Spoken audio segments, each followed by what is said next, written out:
अभ्यास प्रश्न पत्र है 2023-24 का और विषय गणित का है। आज हम इसका हल करेंगे। तो चलिए शुरुआत करते हैं पहले क्वेश्चन के से। तो पहला क्वेश्चन है अपना संख्या 5 और 10 का महत्तम समावर्तक ज्ञात करना, यानी कि HCF ज्ञात करना है। किसका? संख्या 5 और संख्या 10 का। तो इसके अभाज्य गुणनखंड करता हूँ तो 5 एक 5, यानी कि 5 और 1, और 10 के करता हूँ तो 2 5 5 1, यानी कि 5 गुणित 1 गुणित 2। अब मेरे को निकालना है HCF होता है कोमल, यानी कि 5। तो पहले सवाल का जो आंसर आएगा अपने HCF क्या हो जाएगा? 5, सी सही जवाब। क्वेश्चन नंबर 2 है अपना, यदि किसी द्विघात समीकरण a² plus bx plus c के शून्यक अल्फा और बीटा हो तो अल्फा प्लस बीटा का मान होगा। तो अगर अपने पास ax² plus bx plus c कोई द्विघात समीकरण है तो इसमें अल्फा प्लस बीटा यानी कि शून्याङ्कों का योग होता है अपने पास -b/a। इसका मतलब अपना सही जवाब सी -b/a सही आंसर हो जाएगा। अगले क्वेश्चन पे आते हैं। रेखीय समीकरण युग्म a1x plus b1y plus c1 बराबर 0 तथा दूसरी समीकरण है अपने पास कि a2x plus b2y plus c2 बराबर 0 के कोई हल नहीं होने की शर्त क्या है? तो अपन पहली को देखते हैं। a1/a2 बराबर नहीं है b1/b2, यानी कि ये काहे की शर्त होगी? प्रतिच्छेद की। प्रतिच्छेद करेगी और इसका अद्वितीय हल होगा। दूसरा को देखते हैं तो b1/b2 बराबर नहीं है c1/c2 के, तो ये वैल्यू हो जाएगी समांतर, जिसका कोई हल नहीं होता है। तो अपना पूछा भी यही है कि कोई हल नहीं होगा, तो राइट आंसर कौन सा हो जाएगा अपना? बी। ठीक है, तीसरी इसी में कंडीशन देखते हैं तो ये कौन सी हो जाएगी? संपाती।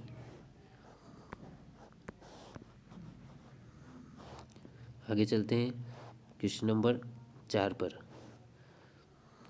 अपना क्वेश्चन नंबर 4 है कि AP है जिसका पहला पद है a, दूसरा -1, तीसरा -3 और चौथा है -5 का सार्वंतर ज्ञात करना, यानी कि आपको D बताना है। तो D क्या होता है? द्वितीय पद माइनस प्रथम पद। तो द्वितीय पद क्या है अपना? द्वितीय पद है -1 और प्रथम पद है 1। तो क्या हुआ? इन दोनों को जोड़ने पर दोनों माइनस के होने के कारण क्या हो गया?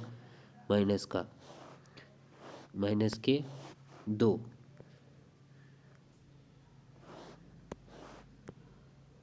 तो अपना आंसर हो जाएगा A -2 राइट आंसर। आगे चलते हैं। तो अगला है अपना, यदि किसी त्रिभुज की एक भुजा के समानांतर अन्य दो भुजाओं को भिन्न भिन्न बिंदुओं पर प्रतिच्छेद करने के लिए एक रेखा खींची जाए तो ये अन्य दो भुजाओं को एक ही अनुपात में विभाजित करती है। इस कथन को निम्नलिखित रूप से किस रूप से जाना जाता है? अगर एक त्रिभुज है, इसको कोई रेखा काटती है तो इस भुजा का अनुपात बटे ये और इस भुजा का अनुपात बटे ये कौन सी कहलाती है? समानुपातिक या अनुपातिक प्रमेय, यानी कि अपना पहला वाला आंसर सही हो जाएगा। अगला क्वेश्चन कि बिंदु A जिसके निर्देशांक है 1 -2 और बिंदु B जिसके निर्देशांक है -3:4 को मिलाने वाले रेखाखंड के मध्य बिंदु। तो मध्य बिंदु क्या होते हैं अपने पास? मध्य बिंदु होते हैं x के निर्देशांक होंगे x1 प्लस x2/2। अगर इसमें अपन मान रखते हैं तो x1 का मान 1 और x2 का -3/2। तो क्या आ जाएगा, -2/2। काटेंगे तो क्या आ जाएगा, -1। देखिए आपको -1 कहाँ मिल रहा है, 1 में, ऑप्शन नंबर ए में। इसी प्रकार अपन y का भी निकाल सकते हैं कि y1/2। तो y1 क्या है, -2, y2 +4/2, तो 2/2 यानी कि 1। तो -1 और 1 कौन सा, पहले वाला आंसर अपना सही हो जाएगा।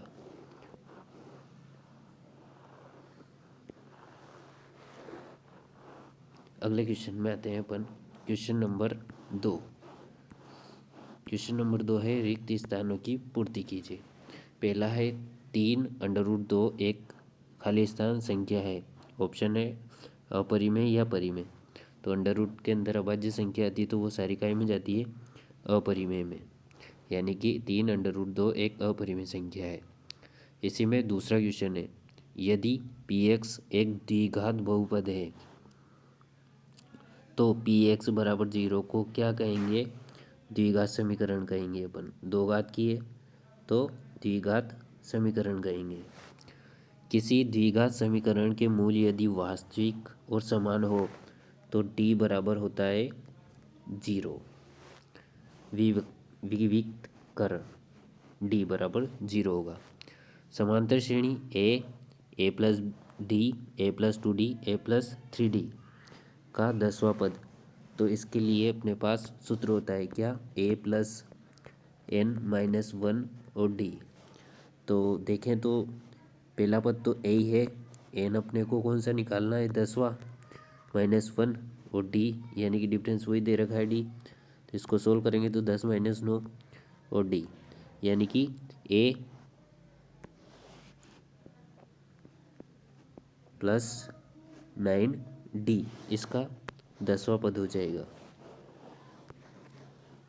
अगले में आते हैं, वे सभी आकृतियां जिनके आकार समान होते हैं परंतु इनके माप समान होना आवश्यक नहीं है, कौन सी कहलाती है, अगर माप समान नहीं है तो कौन सी कहलाएगी, समरूप आकृतियां। अगर माप भी समान होते हैं तो सर्वांग सम कहलाती है।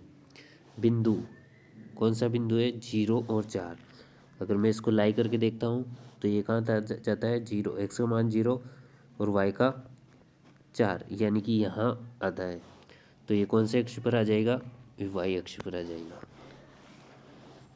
नेक्स्ट अगले पे चलते हैं, क्वेश्चन नंबर 3। क्वेश्चन नंबर 3 है अपना, सत्य और असत्य लिखना है। पहला को देखिए कि यदि ए बी सी एक AP में हो तब B बराबर A+C/2, तो बिल्कुल सही है, पहले वाला बिल्कुल सत्य है कि प्रथम और अंतिम पदों का योग मिडल के माध्य के बराबर होता है, यह B के बराबर होगा। इसी में तीसरा पूछा है उसने, किसी निश्चित घटना की प्रायिकता का मान 1 होता है। जी सही, ये बिल्कुल सत्य है कि निश्चित प्रायिक घटना का मान 1 होता है, अनिश्चितता का 0। आगे बढ़ते हैं। तीसरा है, गोले का संपूर्ण पृष्ठ क्षेत्रफल की बात कर रहा है कि गोले का संपूर्ण पृष्ठीय क्षेत्रफल बराबर होता है πr² के। तो जी नहीं, गोले का संपूर्ण पृष्ठीय क्षेत्रफल होता है 4πr²। तो ये आपका असत्य हो जाएगा। किसी वृत्त की अनंत स्पर्श रेखाएं हो सकती हैं, बिल्कुल, किसी वृत्त पर जितने भी बिंदु होंगे उतनी स्पर्श रेखाएं खींची जा सकती हैं। पांचवा देखते हैं, यदि किसी घटना की प्रायिकता P है तो प्रायिकता का मान 0 या 0 से बड़ा, 1 या 1 से छोटा होता है, बिल्कुल ये भी सही है, तो ये सत्य होगा। क्षैतिज तल से ऊपर की ओर देखने पर दृष्टि रेखा, मान लेते हैं ये दृष्टि रेखा क्षैतिज रेखा के साथ, ये क्षैतिज रेखा इसके साथ बनने वाला कोण अवनमन कोण बनाती है। जी नहीं, ये बिल्कुल गलत है, ये उन्नयन कोण बनता है, अवनमन कोण नीचे की तरफ बनता है। ठीक, अगला असत्य हो जाएगा लास्ट वाला। आगे बढ़ते हैं, क्वेश्चन नंबर 4। आपको सही जोड़ी मिलाना है। तो पहला देखिए, सेक स्क्वायर थीटा -1, ये किसका है? ये टेन स्क्वायर थीटा का सर्वसमी का है। अगली देखिए तो कोट किसके बराबर होता है? ये टेन का उल्टा होता है, तो इसको लिख सकते हैं 1 या 1/10 थीटा। तो दूसरे का हो जाएगा ए। तीसरे पे आते हैं 1 - साइन स्क्वायर थीटा। तो ये भी अपनी सबसे ज़्यादा काम में आने वाली सर्वसमीका है। तो ये होती है साइन के कोस स्क्वायर थीटा के, आपके ई हो जाएगा तीसरे का ई। अर्धवृत्त का क्षेत्रफल, अर्धवृत्त का क्षेत्रफल वृत्त के क्षेत्रफल का आधा हो जाता है। तो वृत्त का होता है πr², उसका आधा ये, तो सी। वृत्त की परिधि सभी को पता है कि 2πr होती है। मूल बिंदु के निर्देशांक क्या होते हैं? 0,0, यानी कि बी वाला। सही जोड़ी पूरे हुए अपने। उसके बाद चलते हैं अपने अगले क्वेश्चन नंबर 5। एक वाक्य में या शब्द में आपको उत्तर देना है। तो पहला देखते हैं, क्या सभी समद्विबाहु त्रिभुज समरूप होते हैं? नहीं, सभी नहीं होते हैं। सभी समबाहु त्रिभुज समरूप होते हैं। अगला देखते हैं, एक 10 मीटर ऊंचे वृक्ष, ये 10 मीटर ऊंचा वृक्ष है, इसकी छाया की लंबाई है 10√3 मीटर। तो सूर्य का उन्नयन कोण, ये सूर्य का उन्नयन कोण बताना है कि कितना होगा। तो अपने को एक पता है, लाल बटा कक्का, यानी कि लंब और आधार है अपने पास। तो ये किसका अनुपात है? टेन थीटा का अनुपात है। लंब है अपने पास 3, आधार है 10√3, 10 से 10 कैंसिल, यानी कि 1/√3। 1/√10 थीटा में किसका मान होता है? तो टेन थीटा, यानी कि 30 डिग्री का माप होगा। तो आपका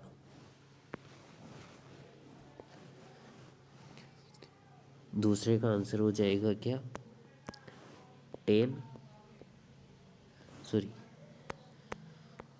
उन्नयन कोण हो जाएगा 30 डिग्री।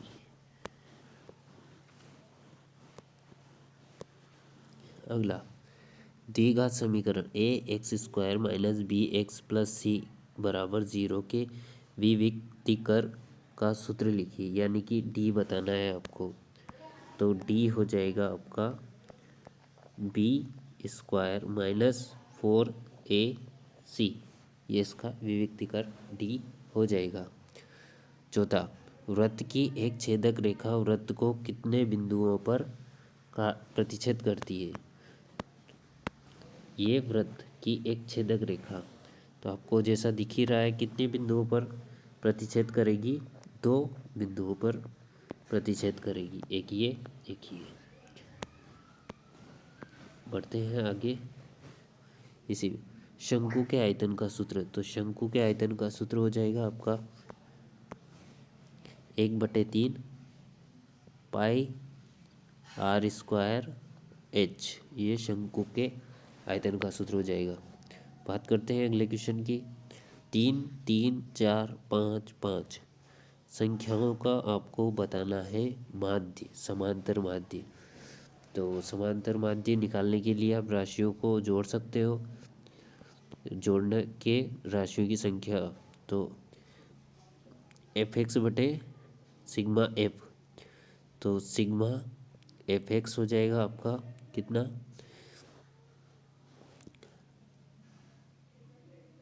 6, 4, 10, 20, यानी कि 20/5, 5 × 20, यानी कि आपका समांतर माध्य आ जाएगा 4।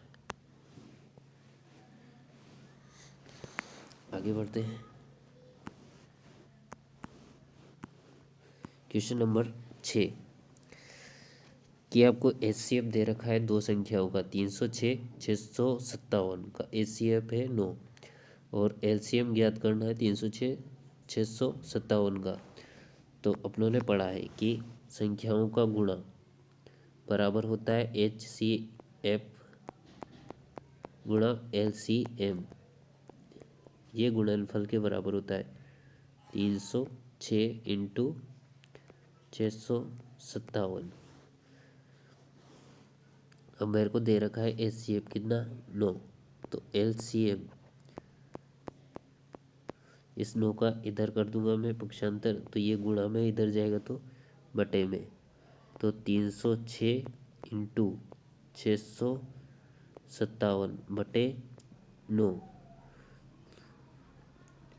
इनको काटूंगा तो इधर आएगा 3 से 3 0 2, फिर 3 से कट रहा है यानी कि 3 3 9 3 चौक 12 657। इसको गुणा करेंगे तो आपके आ जाएगा 22,338, यानी कि आपका इसका आंसर हो जाएगा 22,338।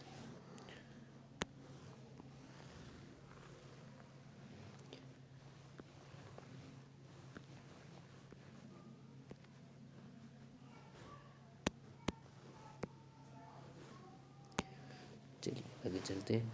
सिद्ध कीजिए या दर्शाइए कि 5 माइनस अंडर रूट 3 एक परिमेय संख्या है। तो सबसे पहले अपन मान लेंगे कि माना कि 5 माइनस अंडर रूट 3 एक परिमेय संख्या है, यानी कि ये p बटे क्यू के बराबर होगी। इसके बाद अपन क्या कर देंगे, p बटे क्यू को इधर ले आएंगे और अंडर रूट 3 का इधर पक्षांतर कर देंगे, तो ये आ जाएगा 5 माइनस p बटे क्यू बराबर हो जाएगा अंडर रूट 3। अब ये देखिए ये क्या कह रहा है कि 5 यानी कि कौन सी संख्या है, परिमेय, और p बटा क्यू भी अपनों ने क्या मानी है, परिमेय। ठीक है, p बटा क्यू के रूप में लिख सकते हैं, तो परिमेय संख्या है। अंडर रूट कौन सी संख्या है, अंडर रूट 3 अपरिमेय। तो किसी भी संख्या को परिमेय से परिमेय में जोड़ो या घटाओ, कौन सी संख्या मिलती है, परिमेय संख्या ही मिलती है। बट कौन सी रही है अपने, अपरिमेय। इसका मतलब उन्होंने जो माना है वो कहीं ना कहीं गलत है। तो अतः हम कह सकते हैं कि हमने जो माना है उसका विरोधाभास है। अतः 5 माइनस अंडर रूट 3 एक अपरिमेय संख्या है। इस प्रकार आप सिद्ध कर सकते हो।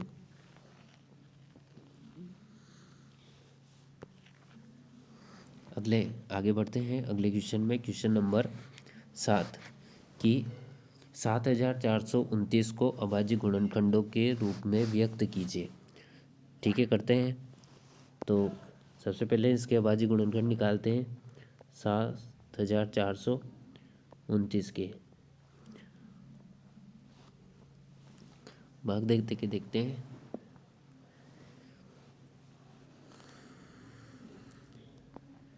तो इसमें भाग जा रहा है सर्वप्रथम 17 का, 17वां संख्या चुक 68, 17 × 51,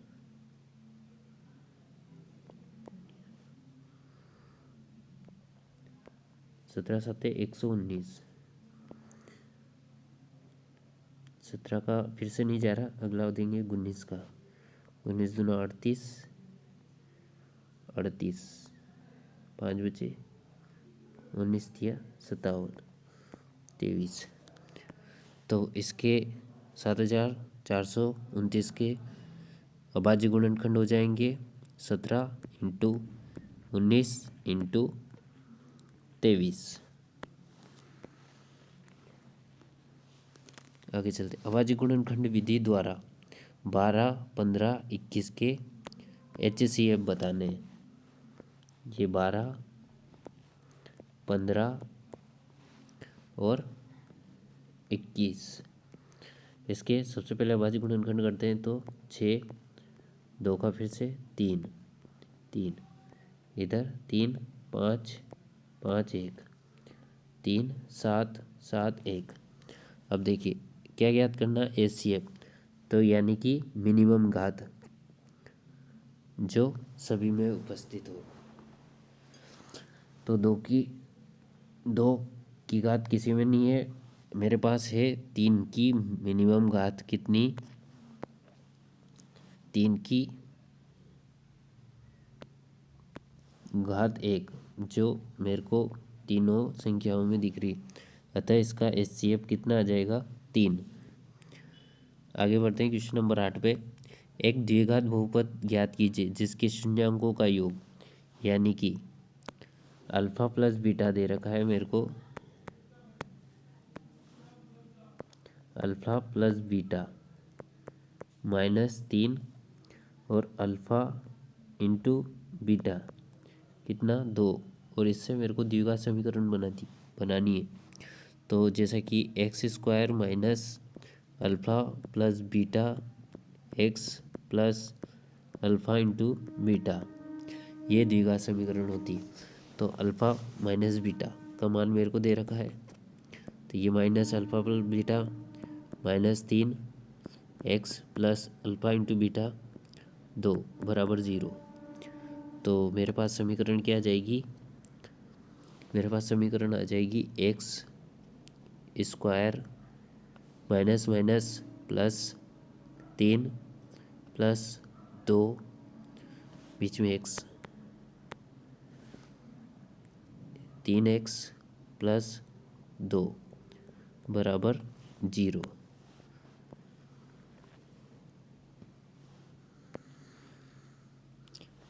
ये समीकरण मेरे को प्राप्त होगी।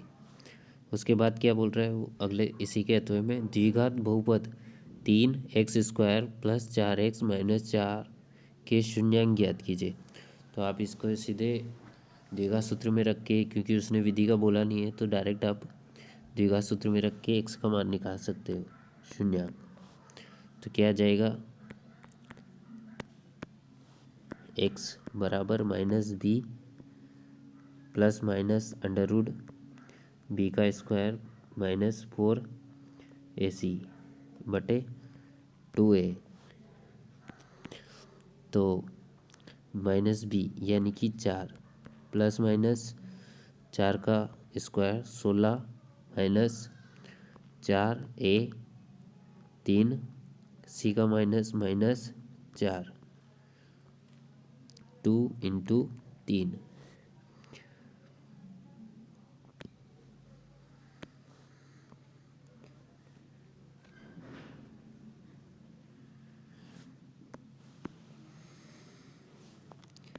आगे सोल्व करता हूँ तो ये -4 प्लस -16, 4 चौक 16 प्लस हो जाएंगे, 16 48 प्लस 6 नीचे 3 दूनी 6, यानी कि -4 प्लस -16 4 64 और वर्गमूल से बाहर निकलेंगे तो 8/6। एक बार मैं प्लस लेके देखता हूँ, तो प्लस लेके करता हूँ तो +8/6 यानी कि 2/6, 1/3। अगर माइनस के साथ लेता हूँ तो -4 -8/6, तो -12/6। तो आंसर आ जाएगा मेरे पास -2।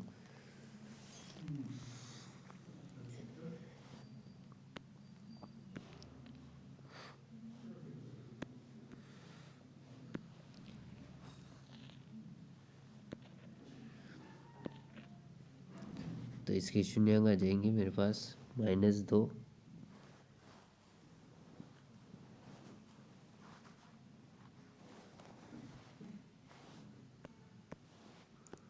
-2 और 1/3।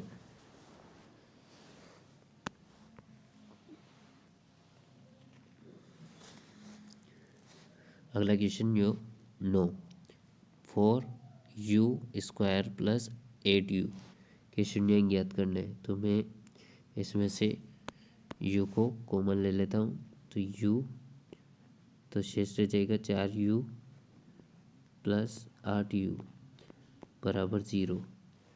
यानी कि मैं एक बार u को 0 को इक्वल रखता हूँ तो एक u का मान 0, 4u प्लस 8 को अगर 0 मानता हूँ सेकंड में,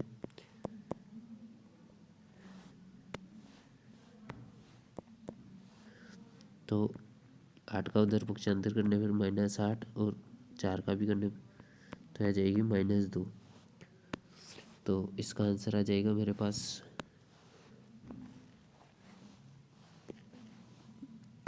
क्या, एक तो 0 और -2 इसके शून्य आएंगे।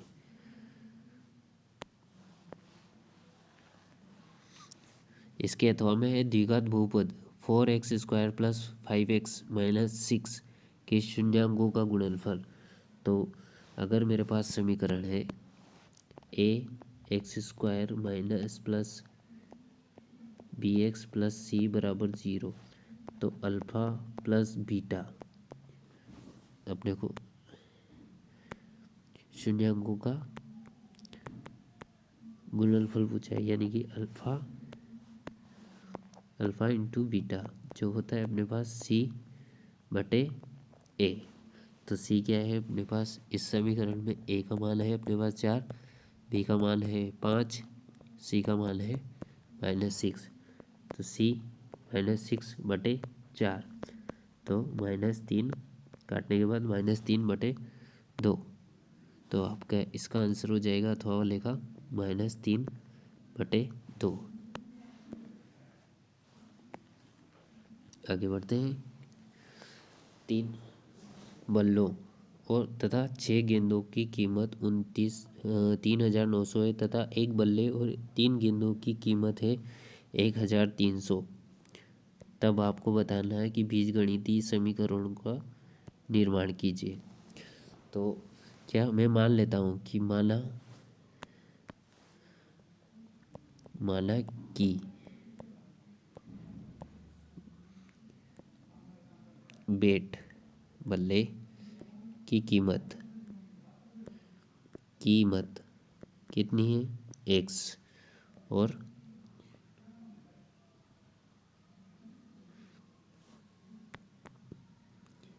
एक गेंद की कीमत है y। अब देखो कीमत है, तो अब मैं पहली समीकरण को देखता हूँ यहाँ से।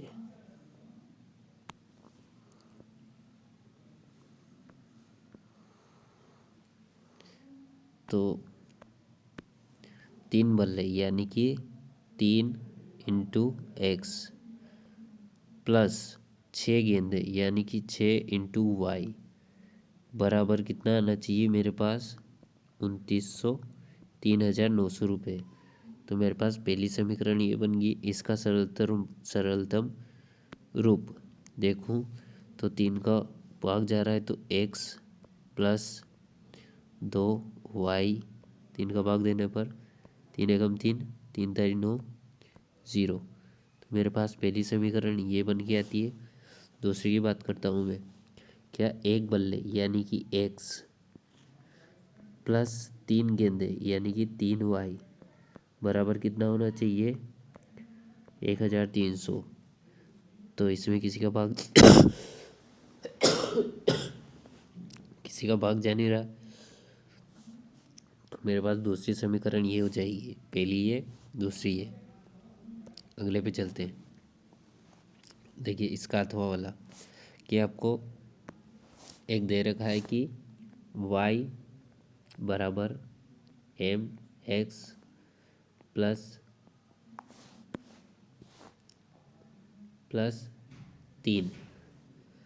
ठीक है, आपको इसमें x का मान दिया हुआ है कितना, x का मान 2 और y का मान दे रखा है उसने 5।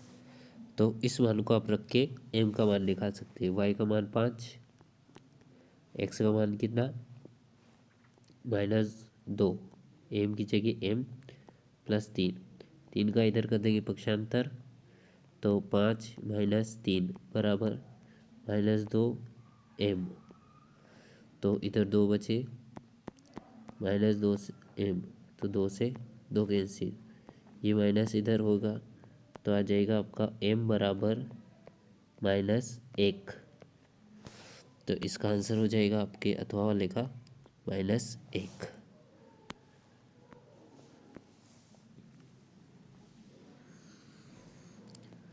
11वें पे आते हैं। क्वेश्चन नंबर 11वां कि समीकरण 2x² प्लस 5x प्लस 3 बराबर 0 के विविक्तिकर का मान लिखिए।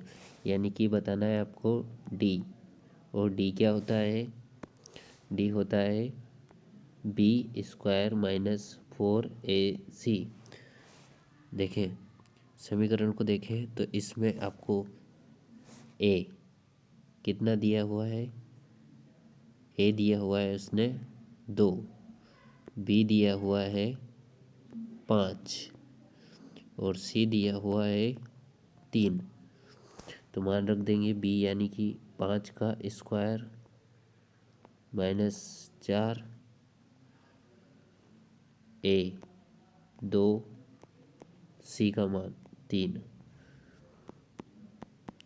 25, 4 दूनी 8, 8 दिया 24, यानी कि 1। तो आपके डी का मान क्वेश्चन नंबर 11 में आ जाएगा 1।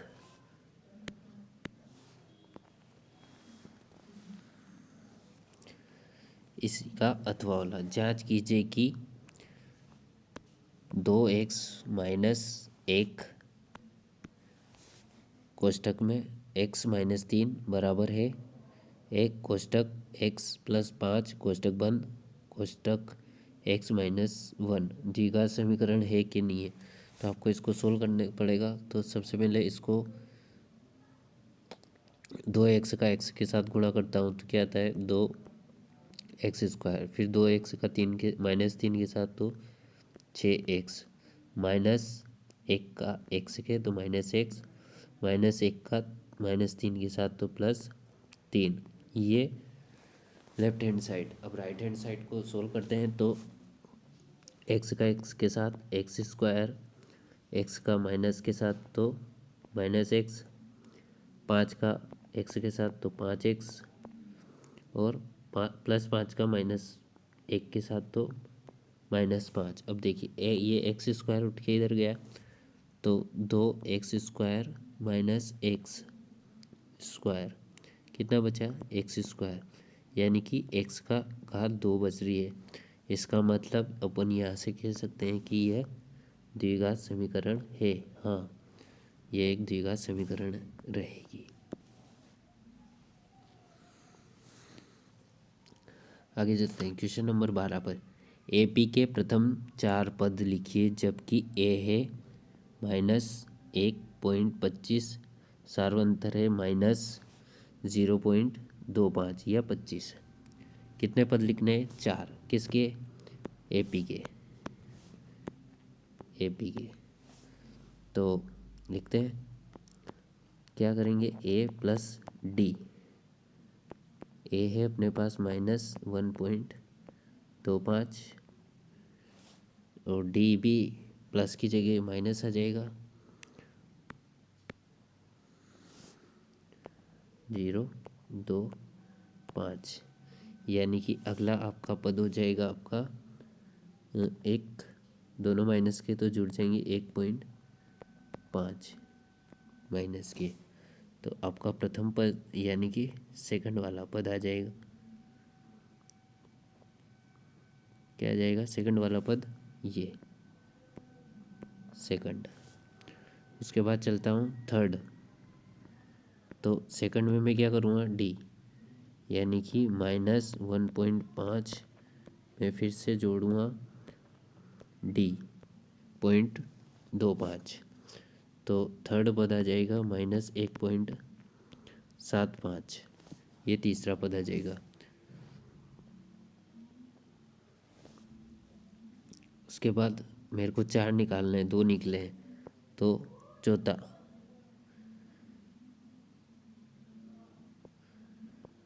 क्या माइनस 1.75 में मैं डी जोड़ता हूँ -0.25। तो तीसरा यह श्रेणी का चौथा पद क्या आ जाएगा, -2.00। फिफ्थ 1 2 3 4, यानी कि -2.00 में -d। तो आपका चौथा पद आ जाएगा -2.25। ठीक, ये आपके पद रहेंगे कौन कौन से, पहला, दूसरा, तीसरा और चौथा। नोट कर लेंगे आप। मेरे पास स्पेस कम है तो मैं इनको वापस से हटा रहा हूँ। इसी में तो आए कि AP 2 -2 -6 -10 के अगले 4 पद ज्ञात कीजिए। तो सबसे पहले तो अपन क्या निकालेंगे, डी। डी क्या होता है, द्वितीय पद माइनस प्रथम पद। तो माइनस की जगह माइनस है और प्रथम पद की जगह 2 है और द्वितीय पद -2 है। तो ये डी आ जाएगा आपका -4। तो आपको अब -4 जोड़ते रखना है डी, है ना, क्योंकि अपना एक पद अगर ए है तो दूसरा A+D। इसी प्रकार अगले 4 करने हैं तो -10 में -4 जोड़ूंगा तो अगला पद आ जाएगा मेरे पास -14 -18 -22 और -26। ये 4 अगले पद हो जाएंगे।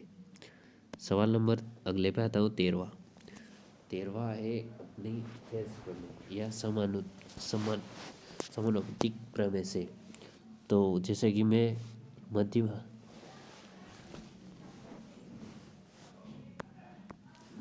प्रमेय से लिख सकता हूँ क्या, कि AD बटे DB बराबर होता है AE बटे EC। AD मेरे को ज्ञात करना है तो इसे x मान लेता हूँ।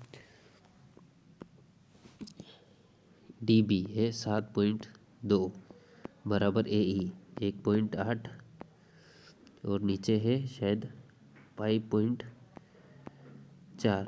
दशमलव से दशमलव टी 18 एकम 18 18 तिये 54। मैं 7.3 का इधर गुणा करता हूँ तो 7.2। 3 का भाग जा रहा है, दशमलव हटा देते पहले तो दशमलव हटे उसकी 0। 3 एकम 3, 3 दूना 6, 3 चौक 12। तो x आ जाता है मेरे पास 24/10। 10 का भाग देता हूँ तो 2.4। तो आपके क्वेश्चन नंबर 13 का आंसर हो जाएगा 2.4।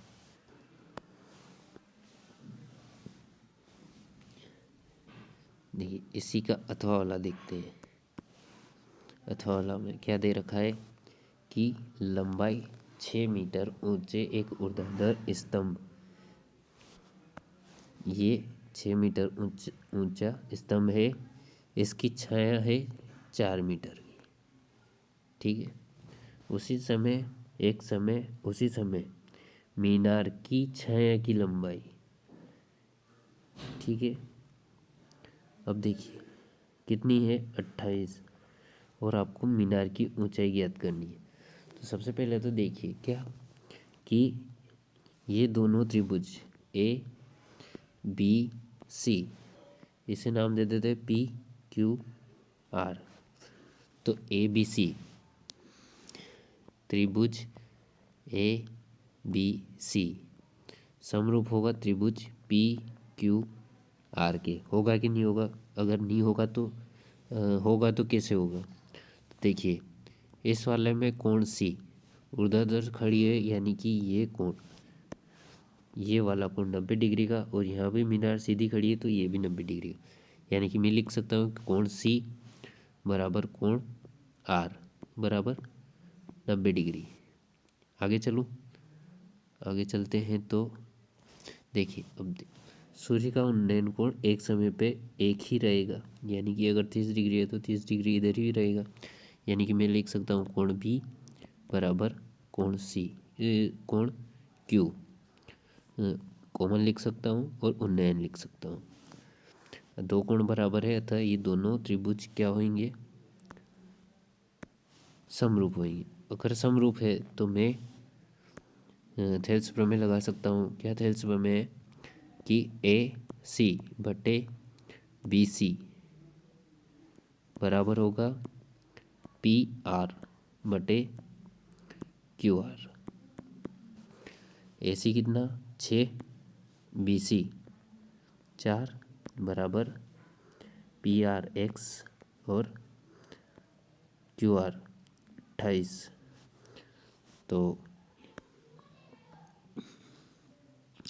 एक्स का मान आ जाएगा मेरे पास 6 × 28, क्रॉस गुणा कर दूंगा तो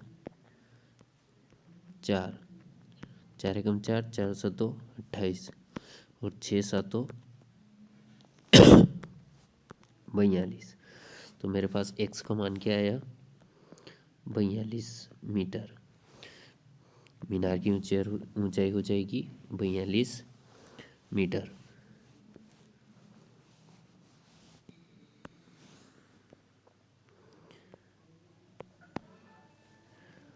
आगे चलते हैं क्वेश्चन नंबर 14।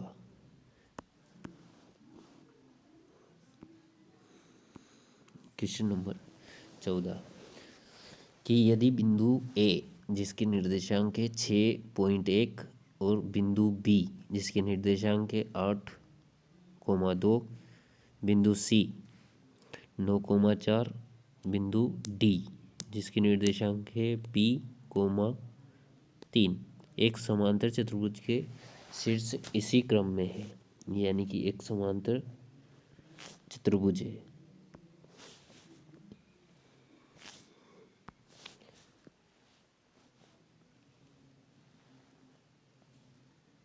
ठीक, ए बी सी डी।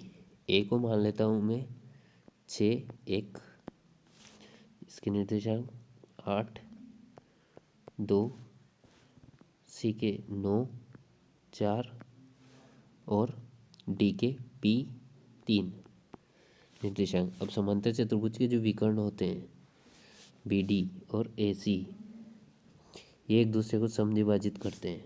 ठीक है, समद्विभाजित करते हैं तो यहाँ एक्स वाई आएंगे। ठीक है, अब अपने को निकालना है। तो देखिए मैं ए सी विकर्ण को लेके चलता हूँ तो मेरे पास ए सी का मध्य बिंदु क्या आ जाएगा, मेरे पास ए सी का मध्य बिंदु आ जाएगा 6 + 9 बटे 2। ये बराबर हो जाएगा किसके, इधर से बी और डी के मध्य बिंदु यानी कि P+8 बटे 2। दोनों तरफ 2 का भाग जा रहा है इसलिए 2 से 2 गए तो इधर बचा है मेरे पास 9 6 15 बराबर P+8। 8 का इधर पक्षांतर करता हूँ तो P15 - 8 तो P का मान आ जाएगा 7। ठीक है, तो P की वैल्यू कितनी आई आपके पास 7।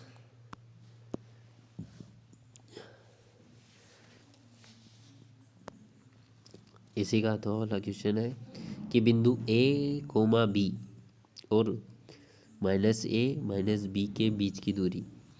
तो आपके पास दूरी सूत्र है तो दूरी सूत्र लगा दीजिए।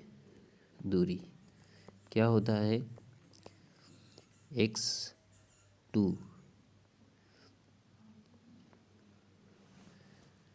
- x1 का whole square plus y2 - y1 का होल स्क्वायर अंडर रूट में। मान रख देते हैं x2 क्या है -1, x1 क्या है, a का स्क्वायर प्लस y2 क्या है, b माइनस y1 b का होल स्क्वायर पूरे के अंडर रूट में माइनस ए की तो क्या हो जाएंगे, माइनस के 2a का स्क्वायर, इधर भी -2b का स्क्वायर पूरे के अंडर रूट -2a का स्क्वायर क्या हो जाएगा, 4a स्क्वायर, उधर -2b का स्क्वायर -4b स्क्वायर। ठीक, इसी को आगे करते हैं। तो 4 बाहर निकाल लेंगे तो अंडर रूट से 4 बाहर क्या निकल जाएंगे, 2, अंदर रह जाएगा अंडर रूट में a square plus b square, ये उसकी दूरी आ जाएगी। अगला क्वेश्चन नंबर 15 पे बहुत अच्छा क्वेश्चन है। साइन 60 मान निकालना है, साइन 60 कोस 30 प्लस साइन 30 और कोस 60 का। तो साइन 60 का मान मेरे पास क्या होता है, साइन 60 का मान होता है √3/2।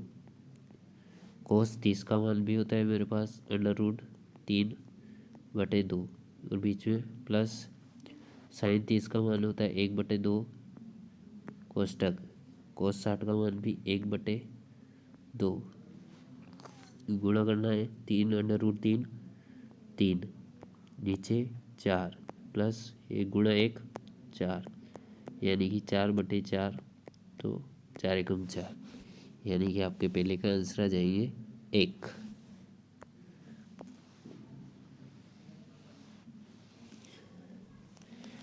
इसी का अथवा वाला देख लेते हैं कि सेक थीटा बराबर है 13/12। तो अपने को एक ट्रिक है, कौन सी, लाल बटा कक्का, लाल सॉरी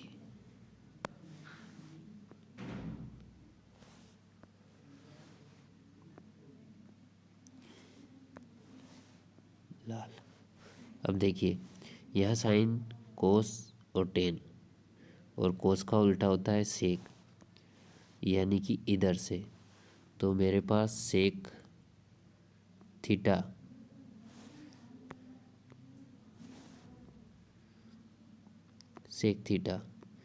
यानी कि कर्ण बटे आधार, ये कितना है 13 और आधार है 12, और मेरे को चाहिए साइन ए जो होता है L/K, यानी कि लंब बटा कर्ण। तो मेरे को लंब निकालना पड़ेगा।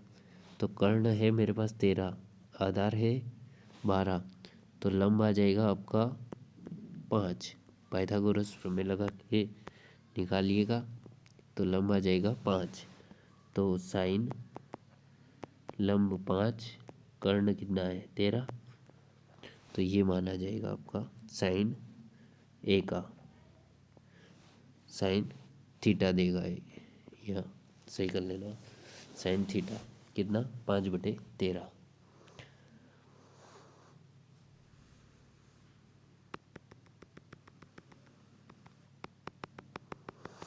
अगला क्वेश्चन है, 2 खिलाड़ी संगीता और रेशमा टेनिस का एक मैच खेलते हैं। ज्ञात कीजिए कि संगीता द्वारा मैच जीतने की, तो मैं प्रायिकता किसकी निकाल रहा हूँ, संगीता की, कि PS संगीता के जीतने की क्या है 0.62। तो रेशमा की क्या होगी, तो जो संगीता के जीतने की है वही संगीता के हारने की निकल जाएगी 1-, यानी कि संगीता के नहीं जीतने की ही प्रायिकता होगी रेशमा के जीतने की, यानी कि 1 - 0.62 माइनस करना है 1 में से, तो ये आ जाएगी आपकी 0.38। ये रेशमा के जीतने की प्रायिकता हो जाएगी। इसी में अथवा वाला है, मान लीजिए हम एक पासे को एक बार फेंकते हैं। अगर एक पासे को एक बार फेंके तो क्या आएंगे, 1 2 3 4 5 और 6 आ सकता है। अब प्रायिकता निकालनी है आपको 4 से बड़ी संख्या प्राप्त होने की प्रायिकता। तो 4 से बड़ी क्या है, 5 और 6। तो प्रायिकता का सूत्र है कि अनुकूल परिणामों की संख्या बटे कुल परिणाम। तो अनुकूल कौन कौन से आ रहा है अपन, 2। कौन कौन से, 5 और 6, यानी कि संख्या है इसकी 2। टोटल कितनी घटना, 1 2 3 4 5 6, 6 यानी कि 1/3। तो 4 से बड़ी संख्या प्राप्त होने की प्रायिकता हो जाएगी 1/3। क्वेश्चन नंबर 16 कंप्लीट हुआ। 17 पे आते हैं। एक चित्र प्राप्त करने की प्रायिकता ज्ञात कीजिए। जब एक सिक्के को सिर्फ एक बार फेंका जाता है, साथ ही एक पट की प्रायिकता भी ज्ञात कीजिए। तो एक सिक्का को फेंकते हैं तो या तो क्या आता है, चित्र आता है या पट आता है। ठीक है, तो चित्र की प्रायिकता ज्ञात करेंगे तो 1/, अनुकूल घटना 1, टोटल घटना 2। तो चित्र की भी 1/2 और पट की भी 1/2 हो जाएगी। आगे बढ़ते हैं। सीखा था कि एक डिब्बे में 5 लाल 8 सफ़ेद और 4 हरे कंचे। इस डिब्बे में से एक कंचा यादृच्छिक निकाला जाता है। इसकी क्या प्रायिकता होगी कि यह कंचा हरा नहीं है। तो मैं पहले क्या, हरे कंचे की प्रायिकता निकालता हूँ, पी ग्रीन। ठीक है, अब पी ग्रीन की क्या होगी, हरे के कंचे कितने हैं, 4। टोटल कंचे कितने हैं, 5 8 और 4, यानी कि 17। ये हरे कंचे आने की प्रायिकता है। और मेरे को ज्ञात करनी है कि पी ग्रीन बार, यानी कि जो हरे नहीं हो। तो मैं क्या करूँगा, 1 माइनस कर दूँगा हरे कंचे आने की। तो ये आ जाएगी आपकी, लघुत्तम के सोल्व करोगे तो 13/17 आपका आंसर हो जाएगा। बाकी क्वेश्चन अपना नेक्स्ट